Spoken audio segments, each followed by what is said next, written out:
Hi, welcome to this video in the 1 minute feature series of workshop software.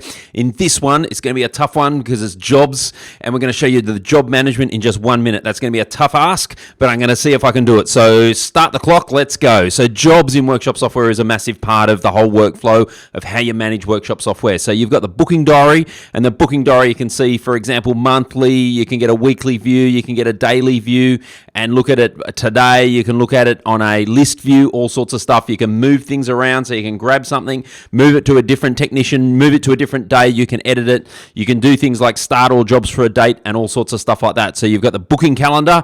Then the booking typically turns into a job. So in the job center, you turn the booking into a job. You don't have to. You can start directly from the job center if you want. That's completely fine. You can start a brand new job, and you've got all workflow in the job center, and you've got things like being able to print out a job card or a repair order. You then turn that into an invoice. You can email the invoice off to the customer. You can email the invoice even off to your technician, so if they were out on the road or something like that. But there's full job management, integration to a whole heap of accounting systems, automotive systems, and so on. So there's full job management there, and then you've got your full history, your full information about what goes on after the fact, follow-ups, reminders, all of that sort of business. So that's the 1 minute overview of how to do jobs within workshop software. Hopefully I've made it in under a minute. It's very hard. You might want to watch the actual workshop software demo videos to see a full in-depth look at that, but the job management is a super important part of workshop software, but it's gone from right from the start to the end. It's got full complete control.